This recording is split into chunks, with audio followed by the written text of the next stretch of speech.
Let me RPG. I got no G. I think I got him. Oh, fuck.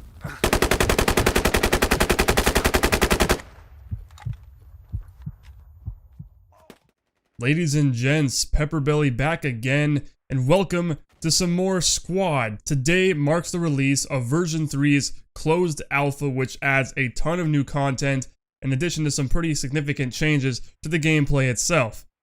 And before anybody gets all hyped up, no, the update does not include vehicular devices. There are no vehicles yet. It will be coming.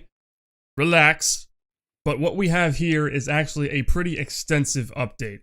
So in light of the release of Early Access coming December 15th, which is in 10 days, all Squad Leader tier members who have purchased the game and supported it and backed it for $70 now have access to the Steam version. We have been given keys. It's been sent out in a mass email to everybody who's backed the game or purchased it, and now you can redeem it on Steam and play the game, which is great. So now all updates and future changes are going to be handled through Steam instead of having to download entirely new builds and replacing and deleting the old one, which is a lot simpler for everybody, which I'm sure will please many people. And for those of you who actually have Squad Leader tier access to the game for the closed alpha, this entire week leading up to the release of Early Access, they're strongly advising we go and play the game as much as possible to stress the servers, getting them ready for Early Access release on Steam, because I have a feeling this game is going to be swarmed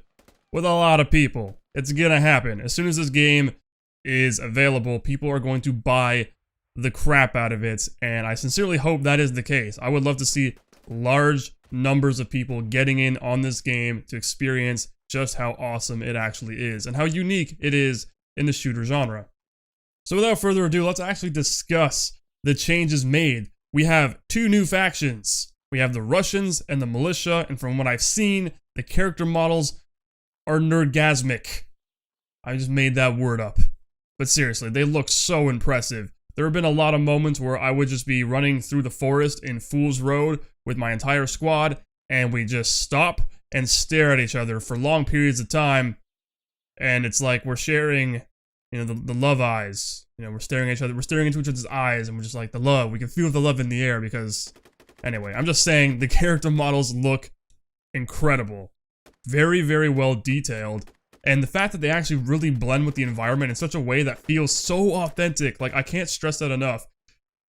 Looking at the equipment they're wearing, looking at the gear, I can actually feel myself wearing it in a strange way. Partly because I have actual experience wearing Gore-Tex crap like that, but I mean, it has that realistic look to it that most games don't. Like, if you want to compare it to, let's say, Arma 3 or any other shooter, traditionally, character models look good, but for some reason, it doesn't have that authentic feel to it, that atmosphere that just isn't really matched.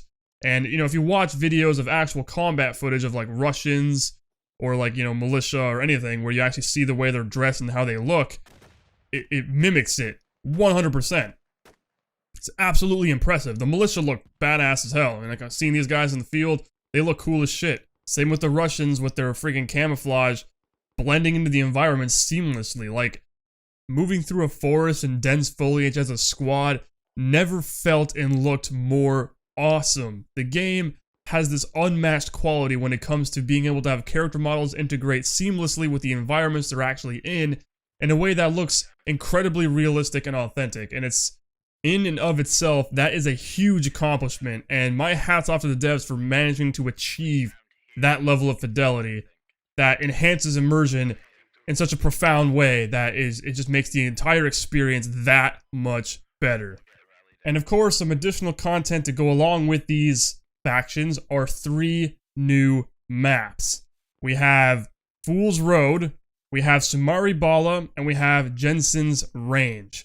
So, Fool's Road is obviously the biggest thing people are kind of excited about because it's a massive environment, and it's a recreation of a map from the original Project Reality mod, brought to life, once again, using Unreal Engine 4 with all new graphic assets and everything, and it just looks so impressive.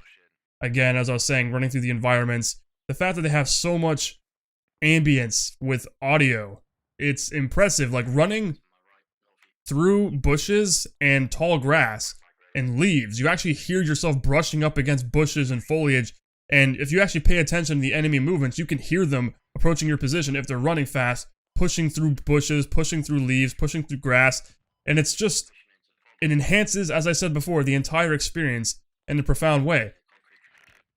Audio cues have a realistic representation and use now. You know, listening to enemy footsteps, listening to them move through the environment. It's such a nice level of attention to detail, and they actually added ambient audio cues like on the original Afghanistan maps. If you're running all over the hills, you'd hear rocks crumbling beneath your feet and rolling down the hill. You know, that level of attention to detail is something to be praised, because attention to detail for things like that, every little thing that enhances the immersion of a game, is something that should be commended. Because why do we play games? We play games to be immersed in the environments that we're in. We play games for fun, and if you can achieve that level, because audio is a huge important aspect of achieving immersion, not only just graphical, you know, fidelity, but also audio. Audio is a very important factor in that, and the fact that they actually are achieving that level of attention to detail, it shows to me that they're really trying to enhance that level of immersion, and it's something that, as a gamer, that I am very appreciative of. Like, they did such a phenomenal job with that, and I couldn't be happier. So, that's Fool's Road. I kind of, like, went off a little bit on what Fool's Road is, but the next map we have is Samari Bala. And they wanted to include urban environments, and that's essentially what this is. And as one person put it in-game, if you're familiar with Mos Eisley from Star Wars, it feels a lot like that.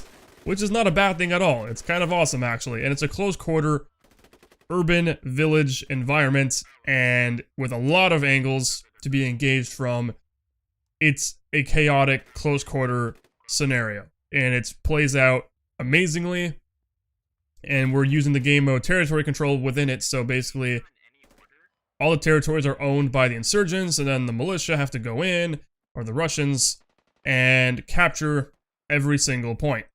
And once they capture a point, the insurgents cannot capture it back. So once it's capped, they lose that point for good, and then they have to try to keep defending the remaining points they have.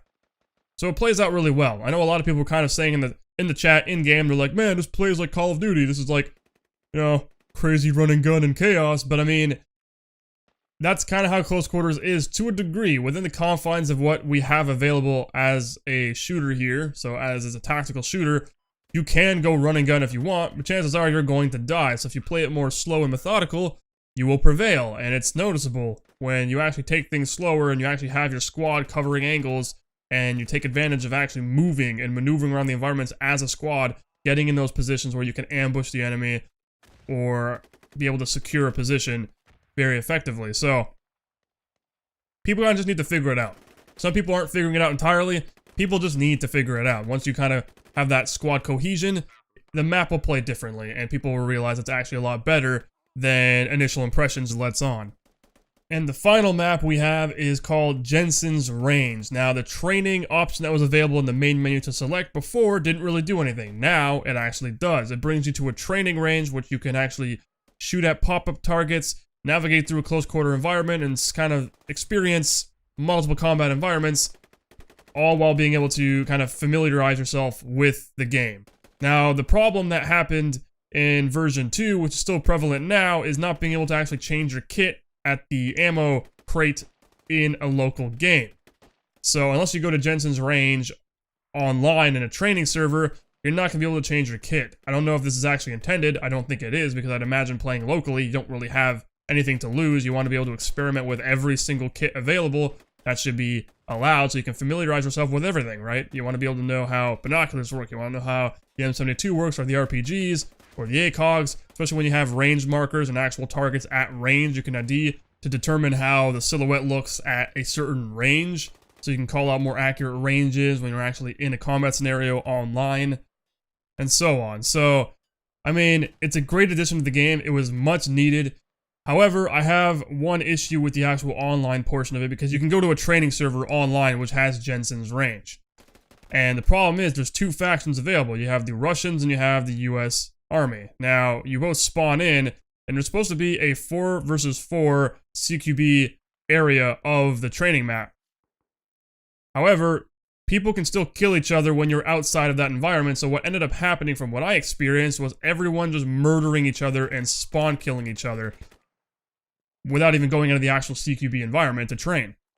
That's kind of problematic. I think an easy way of rectifying that by adding a simple rule set where you're not within the environment, you're invincible. So people can't just run up to you and kill you, because the Russians need to go to the range as well, which the range is on the American side. So if you want to be able to go there and experiment with the Russian weapons without getting shot down by US soldiers right there, it's a little ridiculous. They kind of need to rectify that.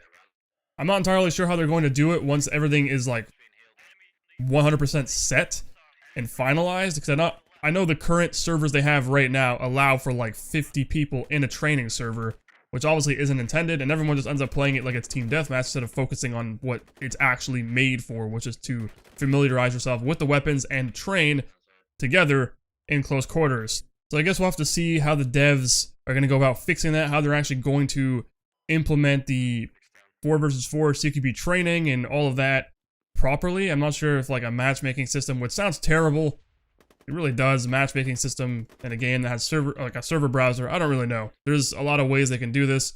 It's entirely up to them. I'm not going to offer suggestions because I really don't know the best way to go about doing that personally. So, I mean, I'm perfectly content with how things are now, but obviously that spawning issue and killing each other outside of that CQB environment needs to be rectified somehow.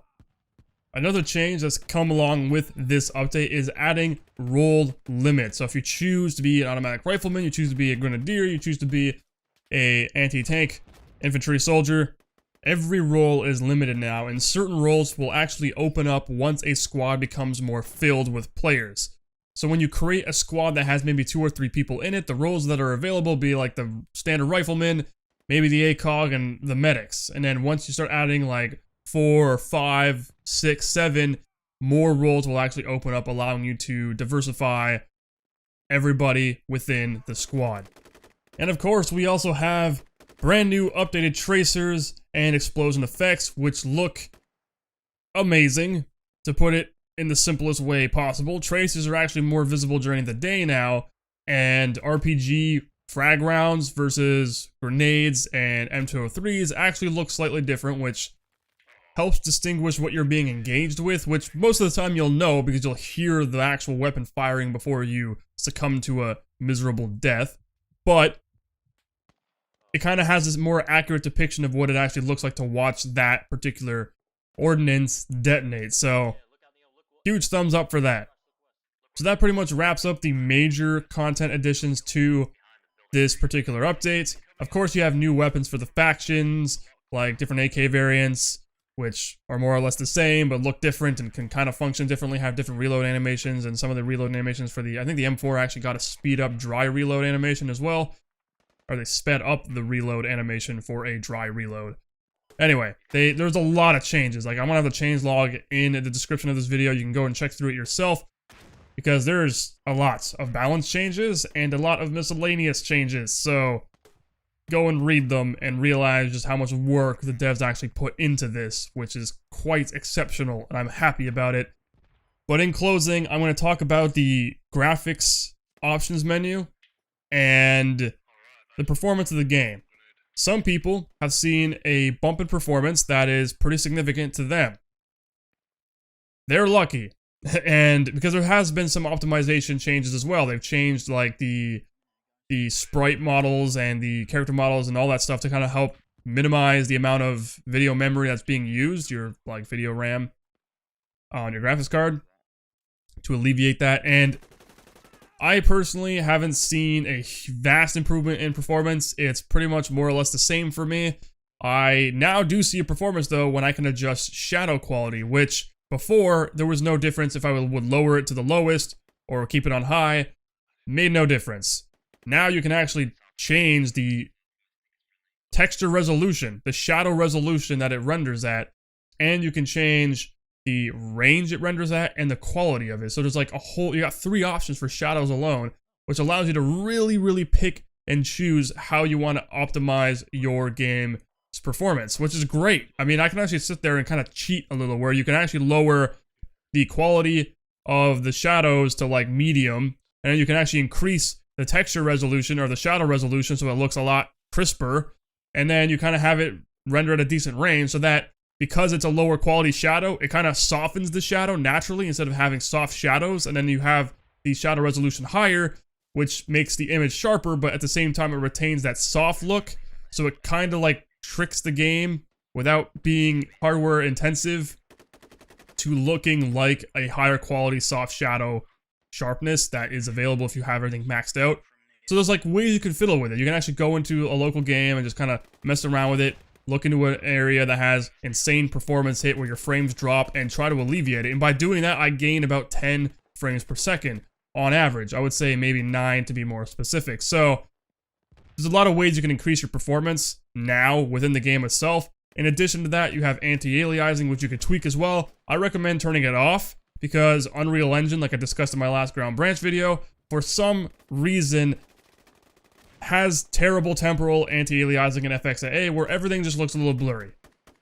I don't know why this is. Unreal Engine 4 just does it. Every game I've looked at, as I said in that past video, has this issue where AA, anti-aliasing, just looks blurry. So turning it off will increase the sharpness. Of course, jaggies will be present, but if you're playing in 1080p or a higher resolution, it won't be that much of a bother, especially during actual gameplay. You're going to appreciate the sharpness of the image versus the jaggies when you're actually engaging and trying to kill people who are hiding in the grass or running across a field or whatever the case may be. So this update is amazing. The only thing it's lacking from making it literally the biggest and greatest thing ever would be vehicles, but that's going to be coming hopefully soon. I don't know if it's going to launch with early access. I don't really think so. I know they want to probably push out a few hotfix builds between now and the actual early access release, but I do not think vehicles will be ready by then. I just have a hunch that's not really going to be the case. If not, I will be pleasantly surprised. If they include vehicles, holy shit, hells yes, that is going to be awesome. But if not, nothing to really worry about. No big deal, and all of you guys will still have a ton of fun with the game right now, because as it stands right now, the game is amazing. One of the best shooters I've ever played in my life, hands down, and I sincerely mean that. I'm not saying this because I'm sucking for the devs. I'm not saying this because any other ridiculous reason, or like I'm being paid off, or whatever. I'm saying this because I genuinely enjoy this game. It finds the nice balance between what is an arcade shooter and what is a military simulator. Well, I guess it's more along the lines of a tactical shooter. A tactical shooter of traditional means isn't exactly a milsim, but isn't exactly arcade. It finds that sweet spot in the middle, and this game does it on a very high level of authenticity that is to be commended, and the devs have achieved greatness here. Seriously, this game is fucking awesome. My name's been PepperBelly. Thank you guys for joining me today on this video, and I will hopefully see you guys December 15th when the game launches on early access for Steam for everybody. I sincerely hope you guys consider purchasing this game because, as I said, it's amazing. And I'll see you guys on the next one.